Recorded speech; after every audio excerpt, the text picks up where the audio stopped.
Bienvenidos a The Deep Dive, listos para otra inmersión profunda. Listos. Hoy nos vamos a sumergir en un tema candente en Ecuador. Así. Un nuevo programa que busca revolucionar la financiación de la educación. Puede parecer un documento legal denso a simple vista, pero créanme, esconde una idea súper innovadora. Así es. ¿Qué tal si las empresas pudieran reducir sus impuestos e invertir en educación? Interesante pregunta. Suena demasiado bueno para ser verdad, pues en Ecuador se está haciendo realidad. Es correcto. Espera, explícame esto. Bueno, lo que propone este acuerdo es un cambio radical. Ajá. Ofrece a las empresas una deducción fiscal del 150% por patrocinar proyectos educativos. O sea, por cada dólar que invierten, Exacto. pueden reducir sus ingresos gravables en $1.50. Sí.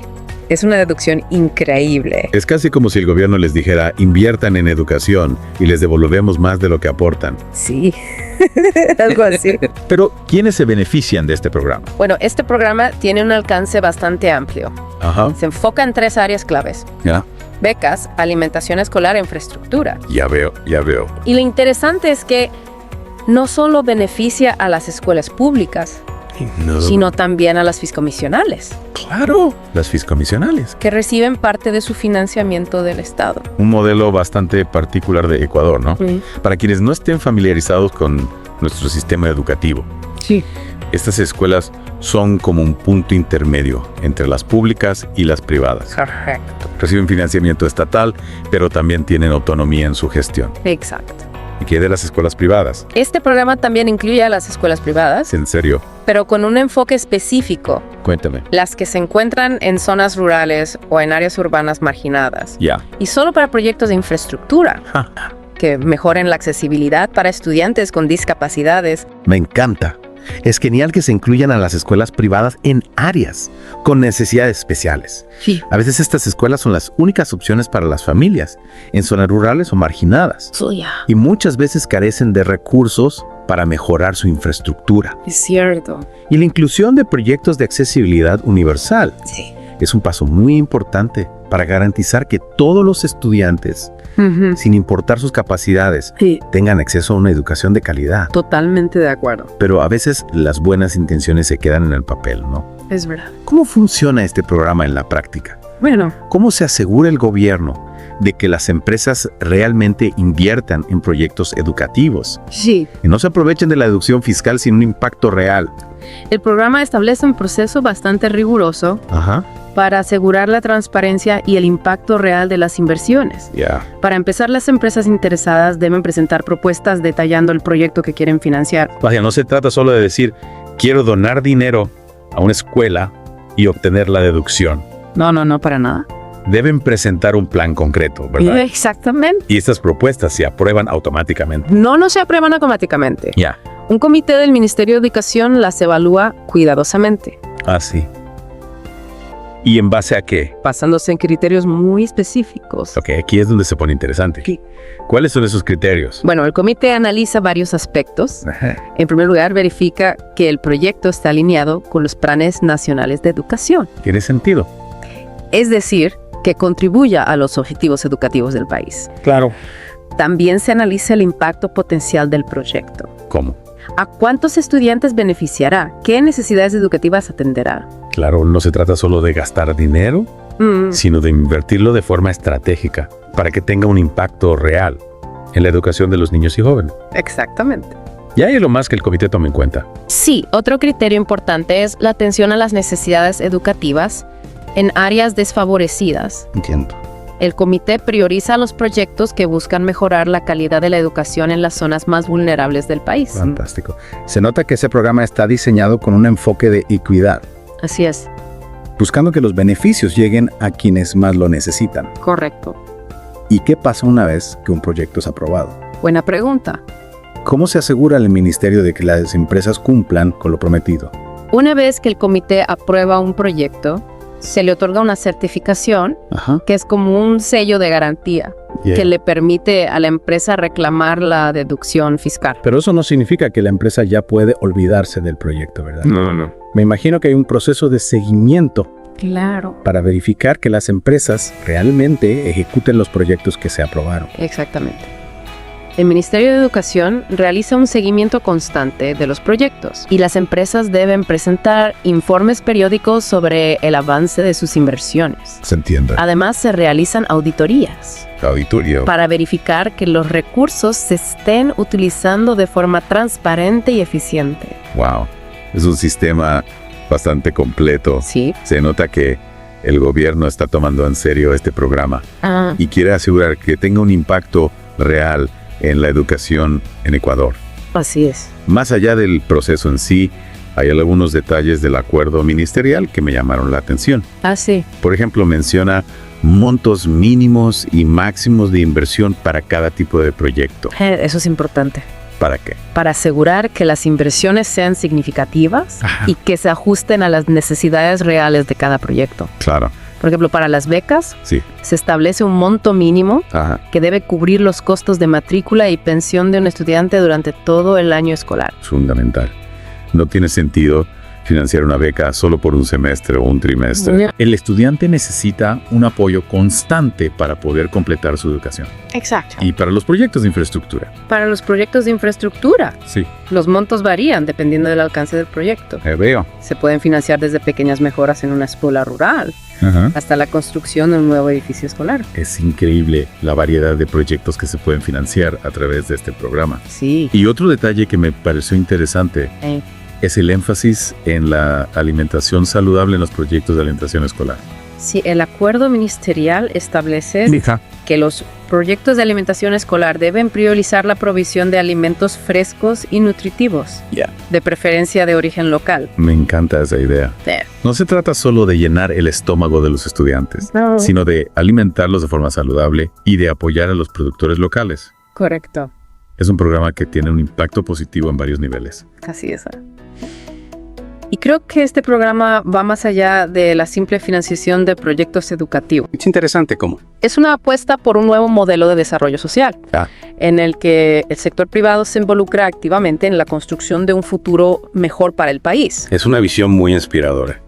Y creo que es un ejemplo que puede ser replicado en otros países de la región. Sin duda. ¿Te imaginas el impacto que tendría si más gobiernos implementaran programas como este? ¿Sería un gran paso para mejorar la calidad de la educación en América Latina? Estoy totalmente de acuerdo. Bueno, creo que hemos cubierto bastante información sobre el funcionamiento de este programa. Sí. ¿Qué te parece si ahora analizamos con más detalle cada uno de los 3 componentes principales? Me parece perfecto. Profundicemos en las particularidades de las becas, la alimentación escolar y la infraestructura para comprender mejor cómo este programa busca impactar en la educación en Ecuador. Empecemos por las becas, que siempre son un tema que genera mucho interés. ¿Estás de acuerdo? ¿Qué tipo de becas se pueden financiar a través de este programa?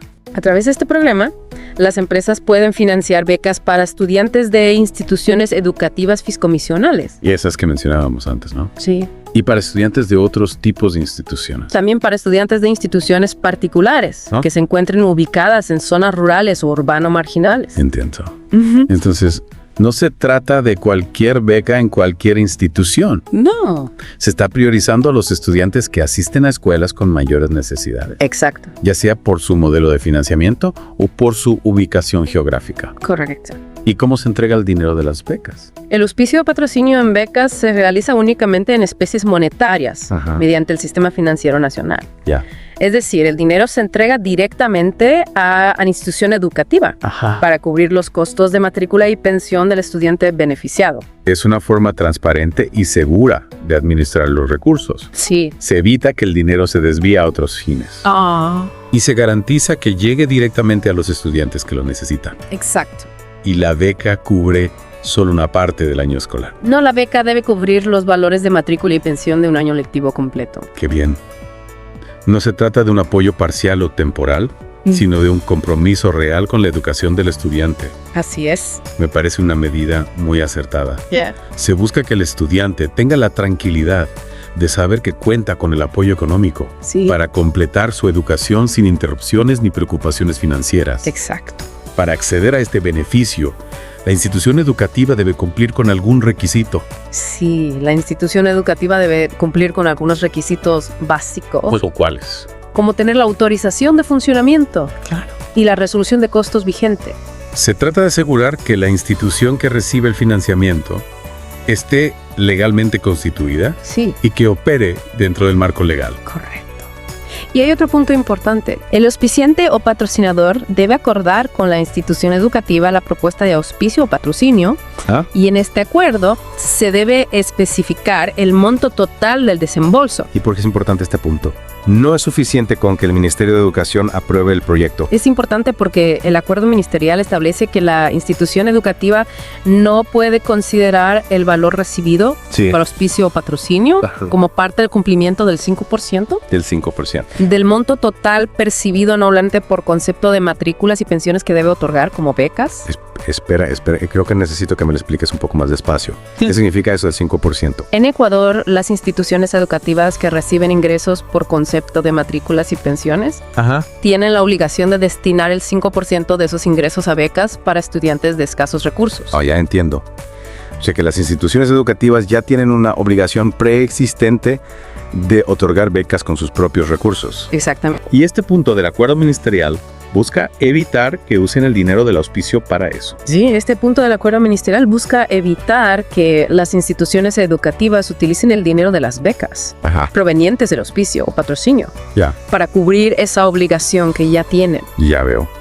Es como una medida de seguridad para que el dinero del auspicio o patrocinio realmente se destine a nuevas becas. Correcto. Y no se utilice para reemplazar las que ya existen. Exacto. Se trata de un mecanismo para incrementar el número de becas disponibles y no para sustituir las que ya existen. Me parece una medida muy acertada. De esta forma se garantiza que el programa tenga un impacto real en el acceso a la educación. Así. Y hablando de garantizar el impacto, ¿el acuerdo ministerial establece algún otro requisito para las propuestas de becas? Sí, además de lo que ya hemos mencionado. Ajá. La propuesta debe incluir información básica del auspiciante o patrocinador, como su nombre o razón social, dirección, teléfono y correo electrónico. Información básica de contacto. Sí, también debe incluir datos de la institución educativa, ¿Cómo cuáles? como su nombre, número de AMIE, zona, distrito, dirección, teléfono y correo electrónico. Claro, es información básica que permite identificar a las partes involucradas en el proyecto. Exacto, y también se debe presentar un certificado notariado Un certificado notarial. y que confirme que el patrocinio destinado a becas no implicará a partes relacionadas. Partes relacionadas. Suena un poco técnico. ¿Podrías explicarnos a qué se refiere este término? Se considera que hay partes relacionadas Sí. cuando el patrocinador o auspiciante tiene algún tipo de vínculo con el promotor, el representante legal o los directivos de la institución educativa, así como con sus socios, accionistas o familiares hasta el 4º grado de consanguinidad o 2º de afinidad. ¿Vínculos familiares o empresariales? Sí. También se considera parte relacionada a cualquier vínculo entre el estudiante beneficiado por la beca y el promotor, el representante legal, los directivos de la institución educativa o el patrocinador o auspiciante. Ya entiendo. Básicamente se trata de evitar que se utilicen las becas para beneficiar a personas cercanas, Exacto. al patrocinador o a la institución educativa. Se busca asegurar que las becas se otorguen de forma transparente y que se beneficien a los estudiantes que realmente las necesitan. Claro. Es una medida para prevenir el favoritismo y la corrupción. Muy importante. Y para finalizar con el tema de las becas, ¿qué nos puedes decir sobre los montos? Sí. ¿Hay algún monto mínimo máximo para las becas? Sí, el acuerdo ministerial establece montos mínimos para las becas. Y estos montos varían dependiendo del tipo de institución educativa. ¿Podrías explicarnos un poco más al respecto? Claro, para las instituciones educativas de sostenimiento fiscomisional, Sí. el monto mínimo de la beca es de USIACIR 46 con los 24 loxas. Ya. Este monto corresponde a promedio de la pensión y matrícula calculada para un año lectivo. Y para las instituciones educativas de sostenimiento particular. Para las instituciones educativas particulares ubicadas en zonas rurales o urbano marginales, el monto mínimo de la beca es de US 9.376 con los 93 cents. Entiendo.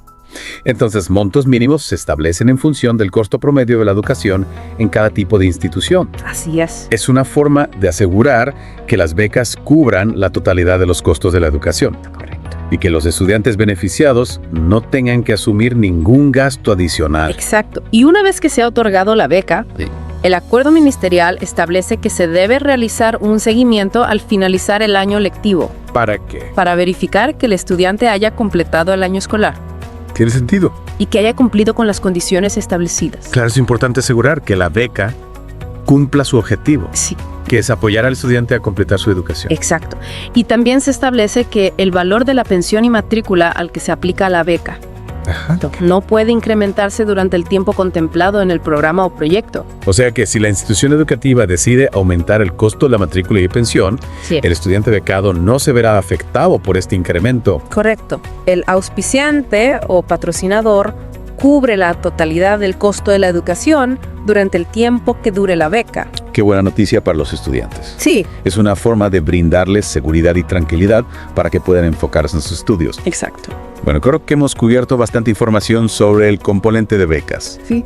¿Qué te parece si ahora pasamos al siguiente componente, la alimentación escolar? Me parece perfecto. Pasemos a analizar cómo este programa busca mejorar la alimentación de los estudiantes en Ecuador. Empecemos por lo básico. ¿Qué tipo de instituciones educativas pueden beneficiarse del componente de alimentación escolar? Este componente está dirigido a las instituciones educativas fiscales y fiscomisionales, Ya. de nivel básico y bachillerato. Entonces, se busca apoyar la alimentación de los estudiantes que asisten a escuelas públicas Sí, o que reciben una parte de financiamiento estatal. correcto.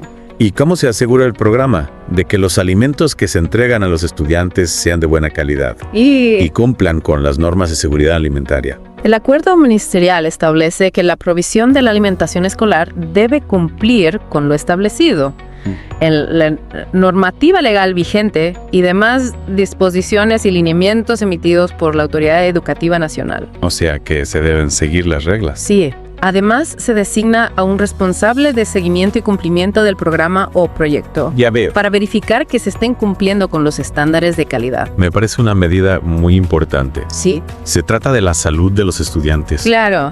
Y es fundamental que se tomen todas las precauciones necesarias para garantizar su seguridad. Sin duda, la alimentación es un aspecto fundamental para el desarrollo de los niños y jóvenes. Y este programa busca asegurar que los estudiantes de Ecuador tengan acceso a una alimentación nutritiva y segura. Ya. Y además de cumplir con la normativa, el programa incentiva un enfoque muy interesante: ¿Cuál?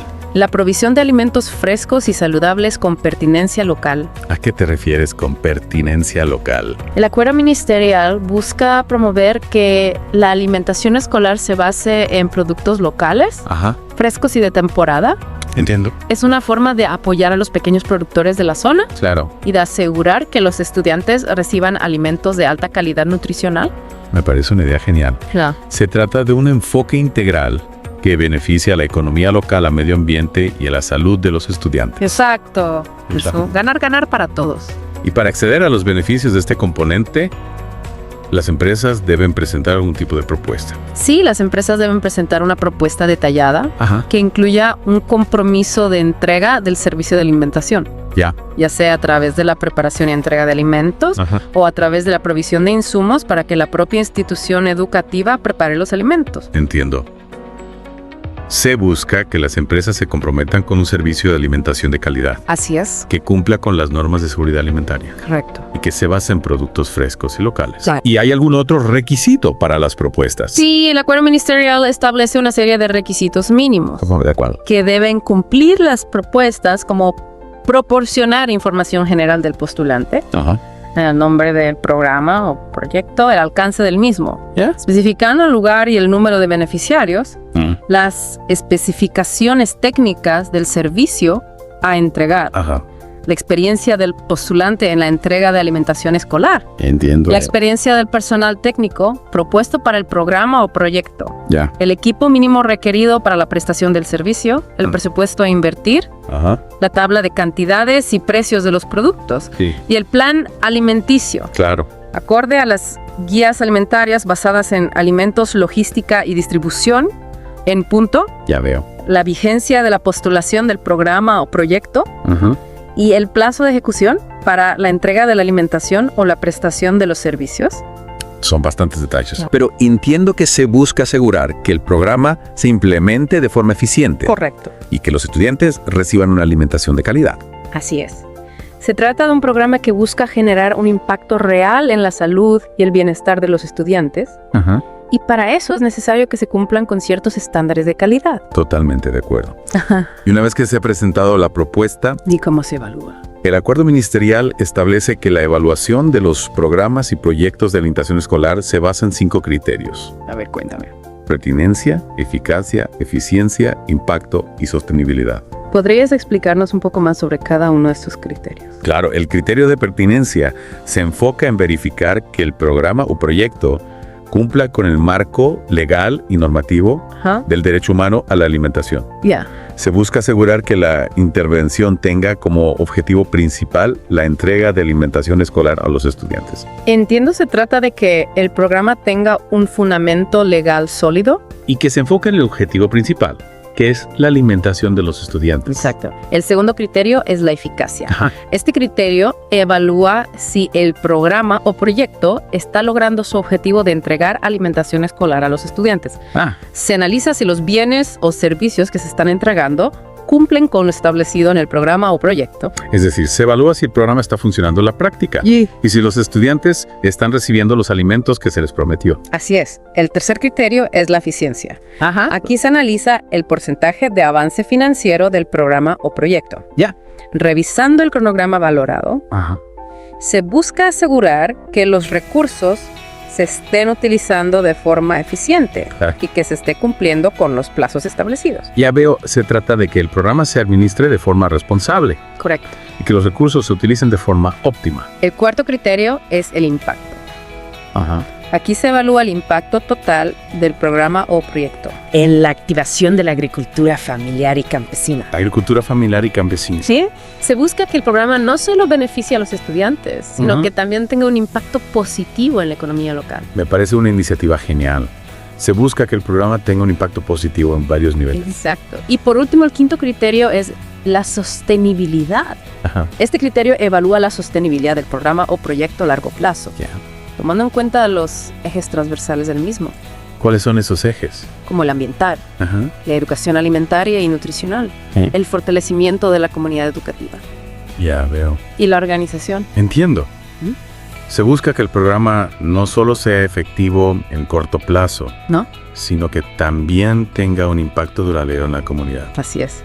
Se trata de que el programa genere un cambio positivo en la forma en que se aborda la alimentación escolar en el país. Es un programa realmente ambicioso. Y hablando de ambición, creo que ha llegado el momento de sumergirnos en el tercer componente de este programa. Sí. La infraestructura. Adelante. Exploremos cómo este programa busca transformar los espacios educativos en Ecuador. Para empezar, ¿podrías contarnos qué tipo de proyectos de infraestructura se pueden financiar a través de este programa? En el caso de las instituciones educativas fiscales y fiscomisionales, se pueden financiar proyectos de infraestructura que abarquen todos los aspectos. Todos. Desde la construcción de obra nueva hasta la rehabilitación, readecuación y mantenimiento de la infraestructura existente. Es un abanico de posibilidades bastante amplio, desde construir una escuela completamente nueva hasta mejorar las condiciones de las ya existentes. Correcto. Se nota que el programa busca atender las diversas necesidades de infraestructura que existen en el país. Exacto. Y en el caso de las instituciones educativas particulares ubicadas en zonas rurales o urbano-marginales, se pueden financiar proyectos de accesibilidad universal. Ya habíamos mencionado la importancia de la accesibilidad universal. Para garantizar que todos los estudiantes, sin importar sus capacidades, puedan acceder a la educación. Exacto. ¿Qué tipo de proyectos se pueden financiar en este ámbito? Se pueden financiar proyectos que adapten la infraestructura de las escuelas para que sean accesibles a personas con discapacidades. Por ejemplo, se pueden construir rampas de acceso, adaptar los baños, instalar ascensores, etc. Es fundamental que se incluyan este tipo de proyectos. Muchas veces las escuelas no cuentan con la infraestructura adecuada. Es cierto. Para recibir estudiantes con discapacidades. Sí. Y esto puede ser un obstáculo para su acceso a la educación. Así es. Y este programa busca eliminar esas barreras y garantizar que todos los estudiantes tengan las mismas oportunidades. Me parece fantástico. Pero al igual que los componentes anteriores, imagino que existen requisitos específicos que deben cumplir las empresas para poder acceder a los beneficios de este programa. Efectivamente. En primer lugar, se debe desarrollar un programa o proyecto detallado que incluya información sobre el ámbito y alcance de la intervención. Se debe especificar si se trata de la ejecución de obras parciales o totales. Si se trata de una intervención en una institución educativa existente. O si se busca construir una nueva institución. Es decir, se debe presentar un plan de trabajo claro que permita evaluar la viabilidad del proyecto. Exactamente. Y si el programa o proyecto incluye la ejecución de obras de mantenimiento u obra nueva, se debe presentar la documentación requerida para la aprobación de los entes correspondientes. ¿Qué tipo de documentación? Como estudios previos, permisos de construcción, etc. Ya veo, se trata de asegurar que el proyecto cumpla con todas las normas legales y técnicas para su ejecución. Correcto. No se trata solo de tener una buena idea, sino de que la idea sea viable y se pueda llevar a cabo de forma correcta. Exacto. Además, se debe indicar la procedencia de los recursos económicos y presentar la documentación que respalde que los recursos son lícitos y que la disponibilidad de los mismos permitirá la ejecución del programa o proyecto de principio a fin. Entiendo. Se busca garantizar la transparencia en el manejo de los recursos. Así es. Y evitar que se presenten proyectos que no cuenten con el financiamiento necesario. Correcto. Es una medida para prevenir la corrupción y asegurar que los recursos se destinen realmente a mejorar la infraestructura de las escuelas. Exacto. Y para finalizar con los requisitos generales, se establece que los programas o proyectos deben cumplir con lo establecido en las normas técnicas NEC-ENEN correspondientes. Es decir, que el proyecto debe cumplir con las normas de construcción vigentes en el país. Exactamente. Se busca asegurar que la infraestructura sea segura y que cumpla con los estándares de calidad. Perfecto. Ya tenemos claro cuáles son los requisitos generales para los proyectos de infraestructura. ¿Y qué nos puedes decir sobre los requisitos específicos para los proyectos de infraestructura física? Claro. Y para los proyectos de dotación de equipamiento inmobiliario. Para los proyectos de infraestructura física, se debe proporcionar información general del postulante, como su nombre o razón social, RIC, dirección, correo electrónico, teléfonos, etc. Información básica de la empresa. Sí. También se deben incluir actas de socialización del programa o proyecto con la comunidad educativa. Actas de socialización. Sí, de ser aplicable. El nombre del programa o proyecto, el alcance del mismo, incluyendo el nombre de la institución educativa, estudios técnicos, etc. La metodología de ejecución de la intervención. Obra, el cronograma de ejecución, la experiencia del postulante, la ejecución de este tipo de proyectos, la experiencia del personal técnico propuesto, el equipo mínimo requerido, las especificaciones técnicas, memorias técnicas y planos. Según corresponda, el presupuesto del programa o proyecto, la tabla de cantidades y precios, la vigencia de la postulación, la documentación habilitante requerida para la aprobación en las entidades correspondientes. ¿Qué tipo de documentación? Permisos, garantías, etc. Entiendo. Entre otros. Vaya, son muchísimos detalles. Parece que se requiere una gran cantidad de información para poder presentar un proyecto de infraestructura física. La idea es que se presente un proyecto bien estructurado que permita evaluar su viabilidad técnica y financiera. Se busca asegurar que el proyecto sea factible y que se pueda ejecutar de forma eficiente. Entiendo.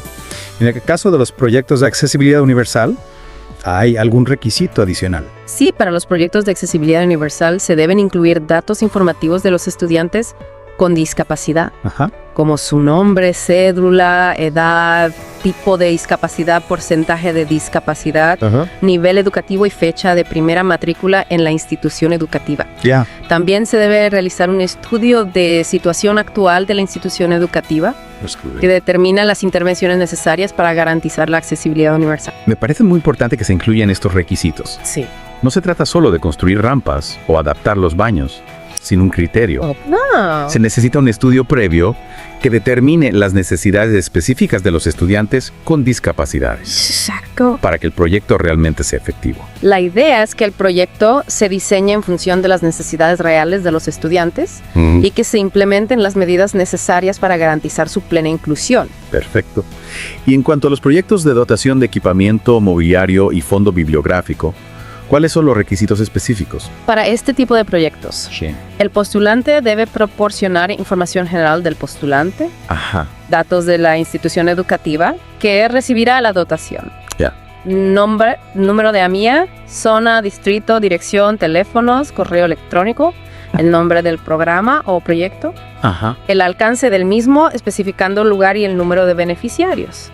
las características técnicas de los bienes a entregar, el presupuesto a invertir, Ajá. el detalle de las cantidades y precios unitarios de los bienes o materiales, ¿Sí? la vigencia de la postulación, el plazo de ejecución para la entrega de los bienes o materiales, la procedencia de los recursos económicos, con la documentación que respalde que los recursos son lícitos.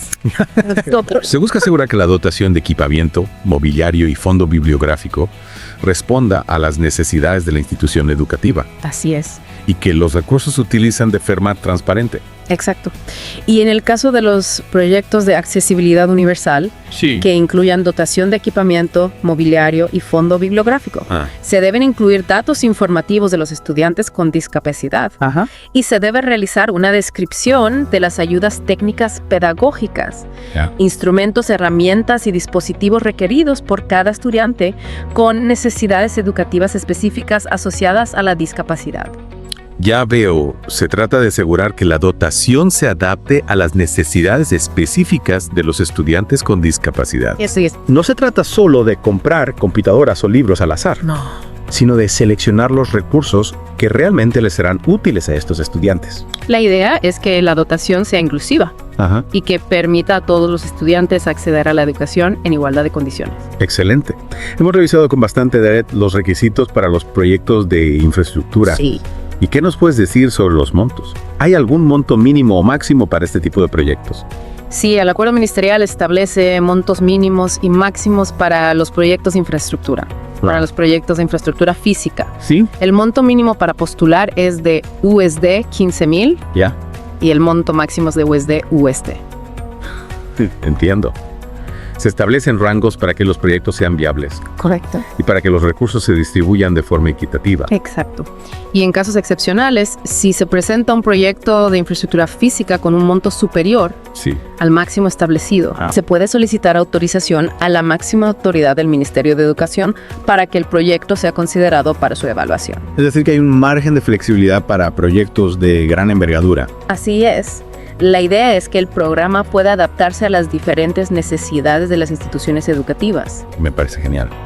Y en cuanto a los proyectos de dotación de equipamiento, mobiliario y fondo bibliográfico, ¿cuáles son los montos mínimos y máximos? Para este tipo de proyectos, el monto mínimo para postular es de USD 7,500.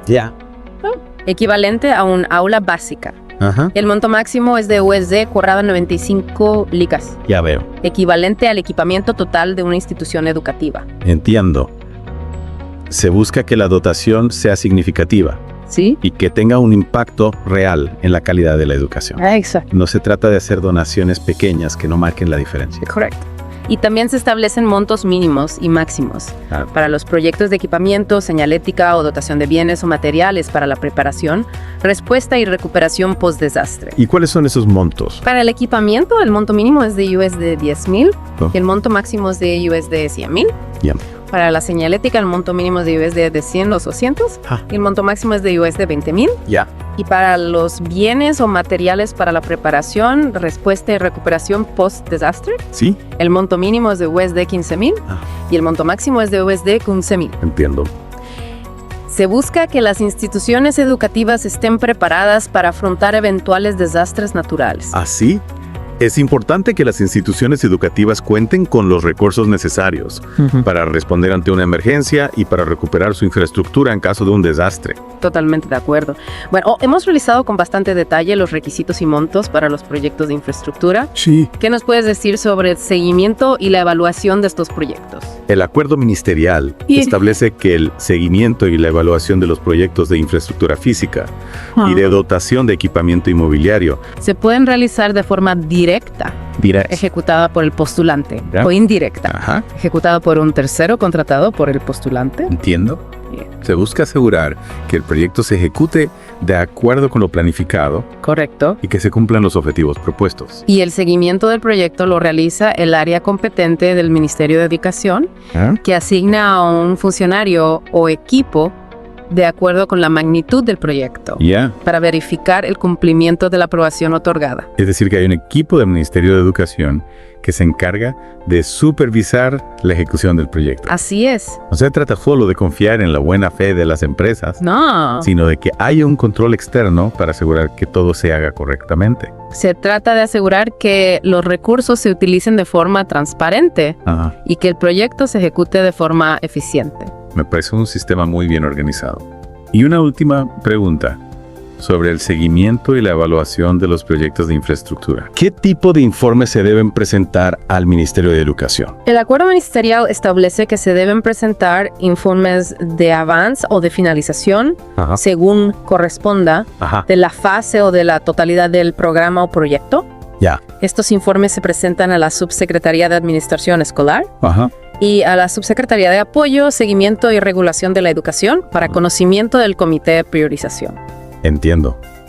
Se busca que el Ministerio de Educación esté al tanto del avance del proyecto. Correcto. Y que pueda tomar las medidas necesarias en caso de que se presenten inconvenientes. Se trata de asegurar que el proyecto se ejecute de forma transparente. Y que se cumplan los objetivos propuestos. Perfecto. Hemos cubierto con bastante detalle el componente infraestructura. ¿Qué te parece si ahora revisamos cómo funciona el proceso de calificación de los proyectos? Me parece una excelente idea. Ya sabemos que hay un comité de priorización que se encarga de evaluar las propuestas. Sí. Pero me gustaría saber más sobre su funcionamiento. Profundicemos en los mecanismos que aseguran una selección justa y transparente. ¿De acuerdo? De los proyectos que se beneficiarán de este programa. Empecemos por lo básico. ¿Quiénes conforman este comité de priorización? El comité está conformado por la máxima autoridad del Ministerio de Educación o su delegado, quien lo preside, el subsecretario o subsecretaria de Administración Escolar, el subsecretario o subsecretaria de Apoyo, Seguimiento y Regulación de la Educación, el coordinador general de Gestión Estratégica y el subsecretario o subsecretaria de Educación Especializada e Inclusiva, quien actuará únicamente para los programas o proyectos de accesibilidad universal. Entiendo, se trata de un equipo multidisciplinario que representa a las diferentes áreas del Ministerio de Educación. Exactamente. Y también se establece que se puede solicitar la participación con carácter informativo y sin voto de los responsables de la dirección del ramo que emiten el informe técnico previo a la calificación, de la Coordinación General de Asesoría Jurídica, de la Coordinación General Administrativa y Financiera y de cualquier otro funcionario del Ministerio de Educación a petición de los miembros del comité. Este programa tiene un potencial enorme para generar un impacto positivo en la calidad de la educación en Ecuador. ¿Cómo? Piénsalo al incentivar la inversión privada. Se abren nuevas fuentes de financiamiento para las escuelas. Ya veo. Permitiéndoles mejorar su infraestructura, equiparse con tecnología de punta y ofrecer mejores condiciones, tanto a estudiantes como a docentes. Es como si estuviéramos inyectando un nuevo impulso al sistema educativo, ¿no? Sí, algo así. Especialmente en un contexto donde los recursos públicos a veces son limitados. Claro. Esta inyección de capital privado podría marcar una gran diferencia. Exactamente. Y no solo en términos de recursos. La participación de las empresas puede traer consigo nuevas ideas, metodologías innovadoras y una visión más práctica de la educación, complementando la labor del sector público. Hablando de nuevas ideas, me parece fascinante que este programa no se limite a las escuelas públicas. Sí. Incluir a las escuelas fiscomisionales y a ciertas escuelas privadas, especialmente en zonas rurales o marginadas. Amplía el alcance del programa y puede contribuir a reducir las desigualdades en el acceso a una educación de calidad. Totalmente. Esa es una de las grandes virtudes de este programa. Su enfoque en la equidad, al priorizar a las instituciones con mayores necesidades, se busca nivelar la cancha y brindar oportunidades a aquellos estudiantes que históricamente han estado en desventaja. Es como si estuviéramos tendiendo puentes para que todos los estudiantes, sin importar su origen o su ubicación, puedan acceder a una educación que les permita desarrollar su máximo potencial. Precisamente. Y no olvidemos el impacto que este programa puede tener en la innovación educativa. Innovación educativa. Al involucrar al sector privado, se abre la puerta a nuevas ideas, tecnologías y metodologías que pueden transformar la forma en que se enseña y se aprende en Ecuador. Imagina una escuela rural que gracias a la inversión de una empresa de tecnología puede implementar un laboratorio de computación de última generación. ¿Y? Un programa de robótica. Las posibilidades son infinitas. Sin duda. Este programa tiene el potencial de convertir a Ecuador en un referente en innovación educativa en la región. Pero como bien decías antes, ningún programa está exento de desafíos. Es cierto. ¿Cuáles son, en tu opinión, los principales retos que enfrenta este programa para alcanzar su máximo potencial? Uno de los desafíos más importantes es asegurar que la participación del sector privado no genere una privatización encubierta del sistema educativo. Privatización. Es fundamental que el Estado mantenga la rectoría del sistema y que la inversión privada sea complementaria y no sustitutiva de la inversión pública. Claro, se trata de encontrar un equilibrio entre la participación del sector privado y el rol del Estado como garante del derecho a la educación. Exactamente. Otro desafío importante es evitar que este programa genere una segmentación del sistema educativo. Segmentación. Debemos asegurarnos de que los beneficios lleguen a todas las escuelas, sin importar su nivel socioeconómico, y que no se creen escuelas de primera y de segunda categoría. Es decir, que este programa contribuya a la equidad educativa. Sí. Y no a la profundización de las brechas existentes. Precisamente. Y por supuesto, debemos asegurarnos de que los proyectos que se financian a través de este programa realmente relevantes para las necesidades del sistema educativo. Ya veo. No se trata solo de que las empresas inviertan en proyectos que les generen buena imagen, sino de que esos proyectos realmente contribuyan a mejorar la calidad de la educación. Es crucial que haya una alineación entre los intereses de las empresas y las necesidades reales de las escuelas. Correcto. Y para eso es fundamental que el Ministerio de Educación tenga un rol activo en la selección y el seguimiento de los proyectos. Totalmente de acuerdo. El Ministerio debe establecer criterios claros para la selección de los proyectos.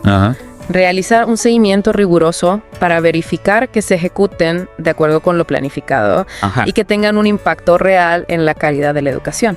Hablando de impacto real, otro desafío que me viene a la mente es la sostenibilidad del programa a largo plazo.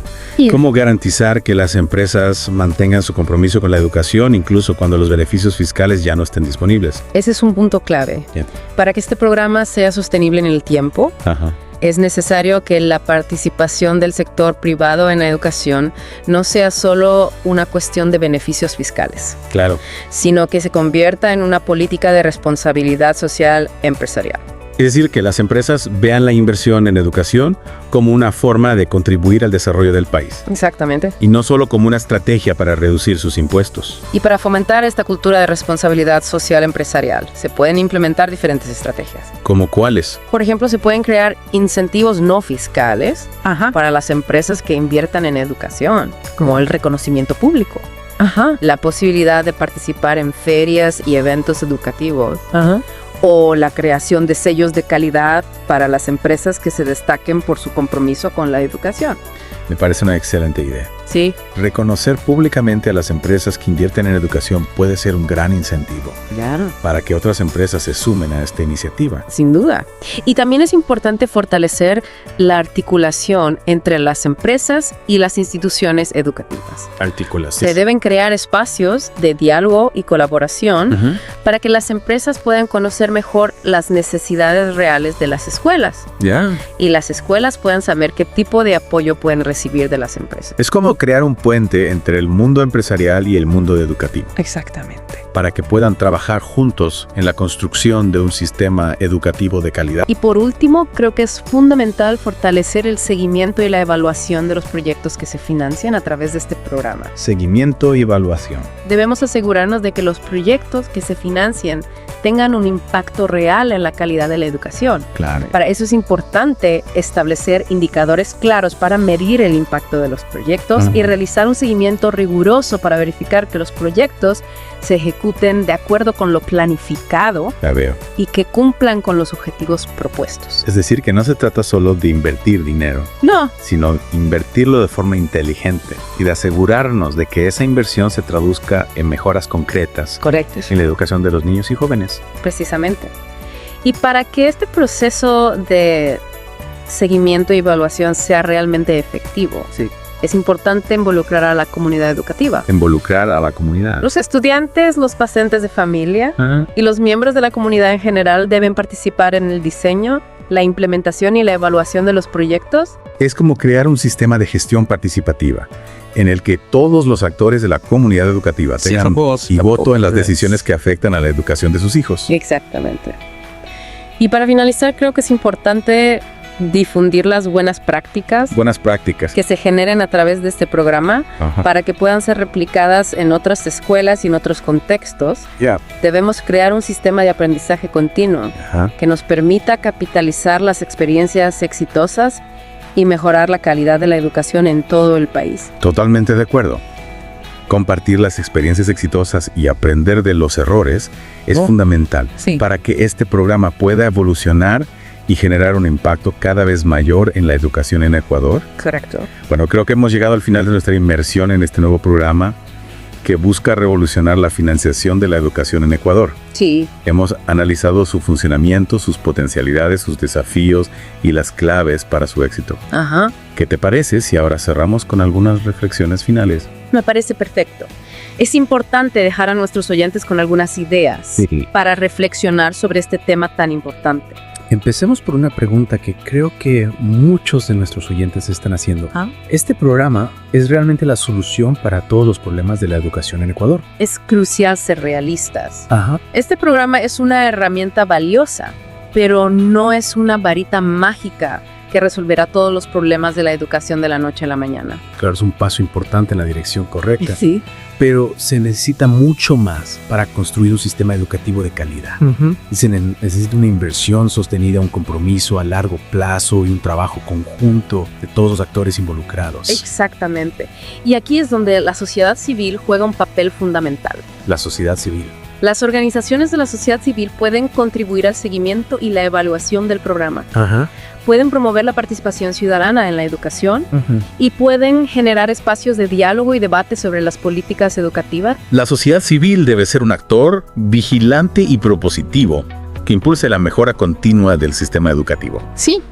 Y que asegure que este programa realmente cumpla con su objetivo de brindar una educación de calidad para todos. Totalmente de acuerdo. La educación es un tema demasiado importante como para dejarlo solo en manos del Estado y de las empresas. Y es verdad. Es una responsabilidad compartida que requiere la participación activa de todos los sectores de la sociedad. Y para finalizar, me gustaría retomar tu mensaje de esperanza y compromiso. Este programa, sin duda, abre una ventana de oportunidad para construir un futuro mejor para la educación en Ecuador. Pero para que esta oportunidad se concrete, se necesita que todos nos involucremos, que aportemos nuestras ideas. Así es. Y que trabajemos juntos para construir un sistema educativo de calidad, equitativo e innovador. La educación es la base del desarrollo de cualquier país. Y este programa es una apuesta por el futuro de Ecuador. Es una apuesta que requiere la participación de todos para que pueda tener éxito. A todos ustedes, queridos oyentes, les invitamos a seguir de cerca el desarrollo de este programa, a informarse, a participar y a ser parte de este cambio positivo. Los invitamos. Porque la educación es un derecho de todos y es responsabilidad de todos construir un sistema educativo que brinde oportunidades para todos. Hasta la próxima, en The Deep Dive.